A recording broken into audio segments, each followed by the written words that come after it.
I would call him game time, but looks good. Since we're not allowed to go around Miro, just what is his cage like? What is his thing like? Is it different than what Luke had? And do these things differ? No, it's pretty similar. He's got a bad cut that will protect with a bubble, but other than that, there's nothing else. So like those things, they're all kind of consistent. Yeah. Okay. Yeah, yeah, and he's worn one his whole life growing up and in junior and World Juniors, so it's not a big issue. This decision to reassemble the top line, just what goes into that? Yeah, I think obviously, great track record as one of the best lines in the league. I think Segi went in, did a great job against Minnesota. Pav came back, scored in the first two games in this series with Domi and Marchment, so gave us the luxury of kind of spreading it out a little bit. But we obviously have lost two of the three, and we're going to go back to some combinations that we know work. Do you think that can help Robertson in that way, because he's only played with one line basically his entire career? Yeah, I mean it should, but you got to help yourself too. I mean, you can't. That's not the solution to everyone's problem is who I'm playing with. You gotta help yourself, and I think he's at that point where we're gonna set the table for him, but you gotta help yourself too.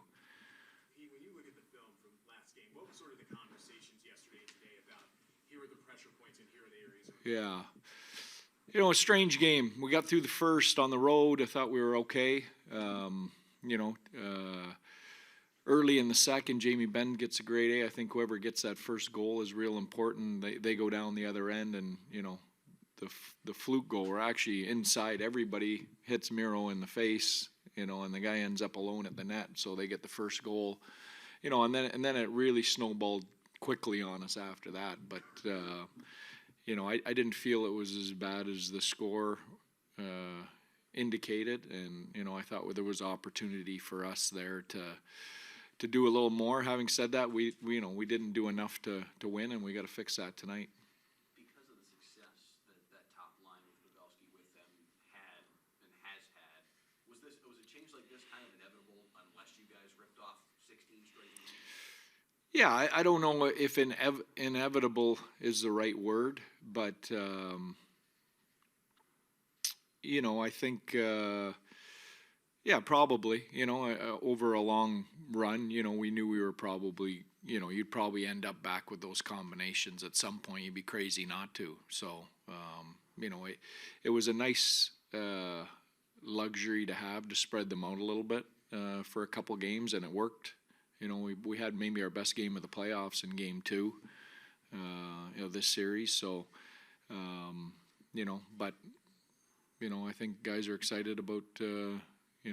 Those guys are excited about getting back together. I think the other guys are excited about their new combination. If I'm not mistaken, Ty wasn't out there or anything? He's dealing with a flu, so back at the hotel. Linda? Yes, hi Pete. How you doing? Great, thanks. Good to be here. Jake Ottinger, what is it about him that has made him so great after a loss this season?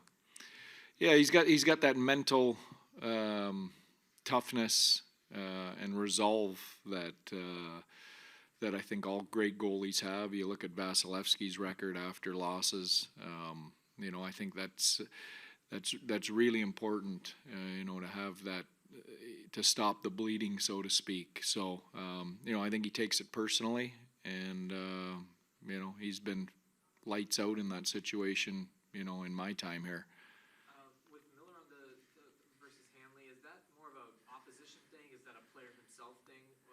Minnesota a better fit for Hanley? You know what? I think it's a play situation. I don't think it's necessarily an opposition. I think it's how you're playing. I thought Millsy struggled early in that series. Hanley's a great calming, consistent presence in there. He has a consistency to his game. It wasn't the first time we did it all year. We allowed Millsy to kind of reset, and he's come back, and I think he's been good and getting better every game. So, that's something you're just using your depth to try and, help the team and reset some guys if they need it. We got a chance in the room to get a pretty good look at Miro's cut, and Yeah. Jake even used the phrase that it blew his cheek up. Is there any detail you can provide about kind of what actually happened there and how bad the laceration really is? Yeah, not really. I mean, you see it. It's ugly. You know, I think. Yeah, there's not much more to say than that. Thank God wasn't more damage, and luckily he's a tough kid.